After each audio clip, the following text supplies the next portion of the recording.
ఇక భద్రాచలంలో ఆధ్యాత్మికత సంతరించుకుంది. అయోధ్యలో శ్రీ భవ్య రామ మందిర శ్రీరాముడి విగ్రహ ప్రాణ ప్రతిష్ఠ సందర్భంగా ఇవాళ ప్రత్యేక పూజా కార్యక్రమాలు నిర్వహిస్తున్నారు. ఇప్పటికే నిత్య కళ్యాణ మండపం వద్ద సువర్ణ పుష్పార్చనతో ప్రత్యేక పూజను ప్రారంభించారు. ఉదయం 10:30 వరకు ప్రచార రథంతో ఆలయం నుంచి అంబేద్కర్ సెంటర్ వరకు మళ్లీ తిరిగి ఆలయం వరకు శోభయాత్ర నిర్వహిస్తున్నారు. శోభయాత్రలో అనేక మంది రామ భక్తులు పాల్గొన్నారు. దీనిపై మరింత సమాచారం మా భద్రాద్రి ప్రతినిధి శ్రీనివాస్ లైవ్ లో అందుబాటులో ఉన్నారు. శ్రీనివాస్, చెప్పండి.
భద్రాచలంలో ఆధ్యాత్మికత సంతరించుకుంది. అయోధ్యలో శ్రీ భవ్య రామ మందిర శ్రీరాముని విగ్రహ ప్రాణ ప్రతిష్ఠ సందర్భంగా ఇవాళ ప్రత్యేక పూజా కార్యక్రమాలు నిర్వహిస్తున్నారు. ఇప్పటికే నిత్య కళ్యాణ మండపం వద్ద సువర్ణ పుష్పార్చనతో ప్రత్యేక పూజలు నిర్వహించారు. ఉదయం 10:30 వరకు ప్రచార రథంతో ఆలయం నుంచి అంబేద్కర్ సెంటర్ వరకు మళ్లీ తిరిగి ఆలయం వరకు శోభయాత్ర నిర్వహిస్తున్నారు. శోభయాత్రలో అనేక మంది రామ భక్తులు పాల్గొన్నారు. దీనిపై మరింత సమాచారం భద్రాద్రి నుంచి మా ప్రతినిధి శ్రీనివాస్ అందుబాటులో ఉన్నారు.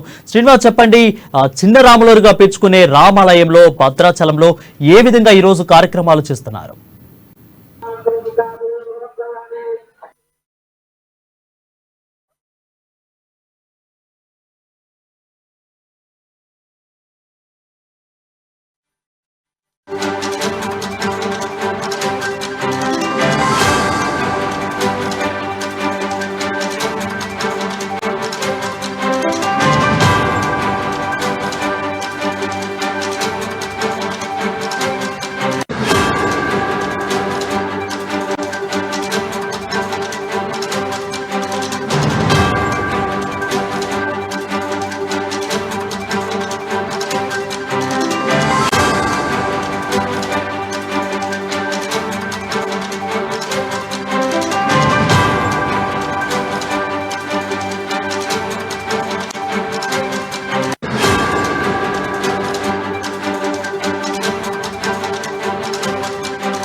ఇక భద్రాచలంలో ఆధ్యాత్మికత సంతరించుకుంది. అయోధ్యలో శ్రీ భవ్య రామ మందిర శ్రీరాముడి విగ్రహ ప్రాణ ప్రతిష్ఠ సందర్భంగా ఇవాళ ప్రత్యేక పూజా కార్యక్రమాలు నిర్వహిస్తున్నారు.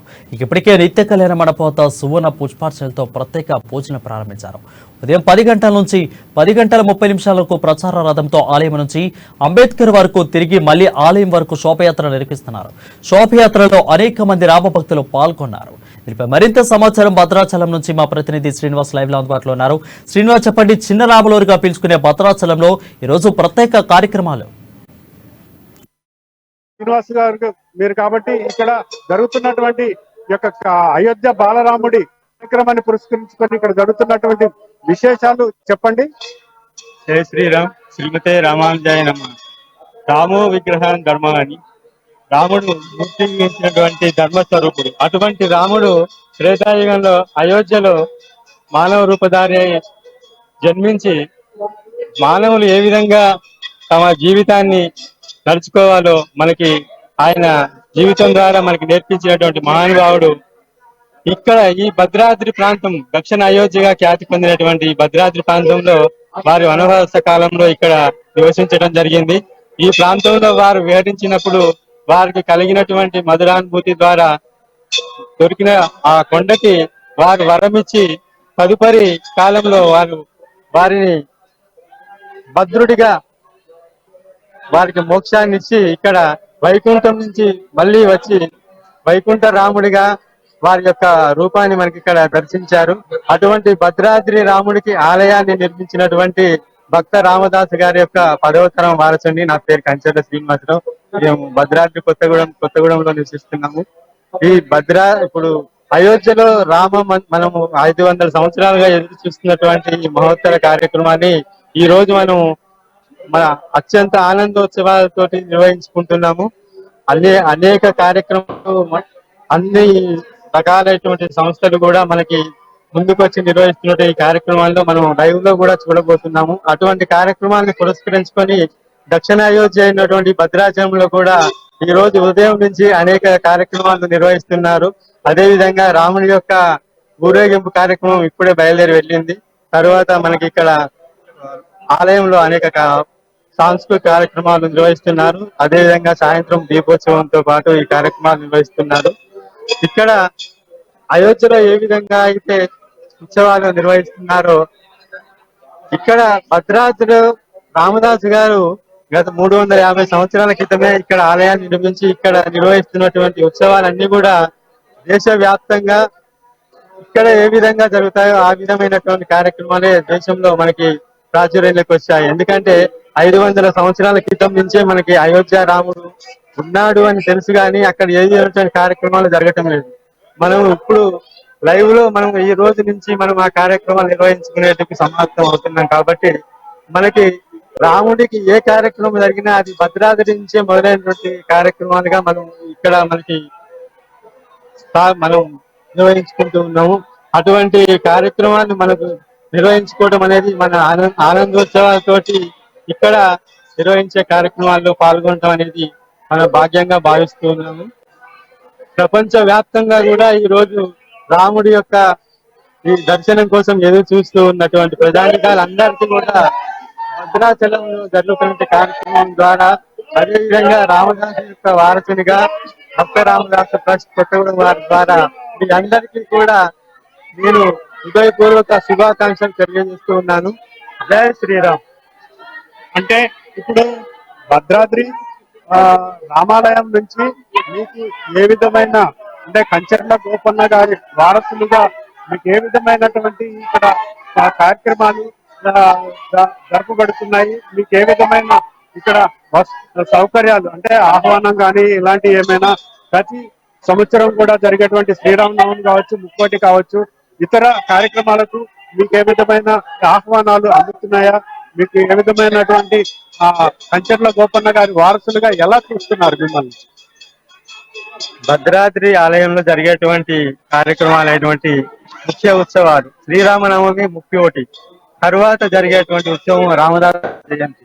ఈ 3 కార్యక్రమాల్లో కూడా మాకు గత 14 సంవత్సరాల క్రితం ఉన్నటువంటి కమిషనర్ గారి ఉత్తర్వుల ప్రకారం మమ్మల్ని అధికారికంగా ఆ కార్యక్రమాల్లో పాల్గొనడానికి మాకు అవకాశం కల్పిస్తూ ఉన్నారు.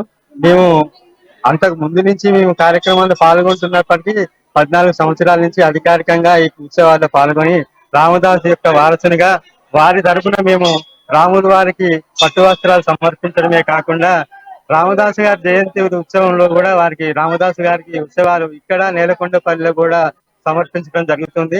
అదే విధంగా గత 3 సంవత్సరాలు 4 సంవత్సరాల క్రితము నేలకొండపల్లిలో ఏర్పాటు చేసినటువంటి కాంస విగ్రహాన్ని కూడా అక్కడి కలెక్టర్ గారు మమ్మల్ని పిలిచి అక్కడికి విగ్రహం తయారు చేసేటువంటి శిల్పి దగ్గరికి పంపించి దాని యొక్క లోటుపాట్లను సరిదిద్దమని చెప్పినప్పుడు నాతో పాటు ఇక్కడ ఉన్నటువంటి భద్రాద్రి అర్చకులు కూడా దానికి కొన్ని సూచనలు చేసి ఆ విగ్రహం యొక్క రూపకల్పనలో మా భాగస్వామ్యాన్ని కూడా కల్పించడం జరిగింది.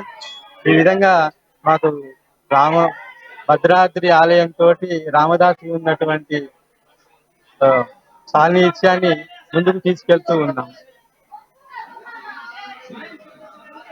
జై శ్రీరామ్. భద్రాద్రి కొత్తగూడెం జిల్లాలోని ఉన్నటువంటి కంచర్ల గోపన్న గారి 10వ వారసులు కంచర్ల శ్రీనివాస్ గారు ఇప్పటి వరకు పూర్తి వివరాలను మనకు అందజేయడం జరిగింది.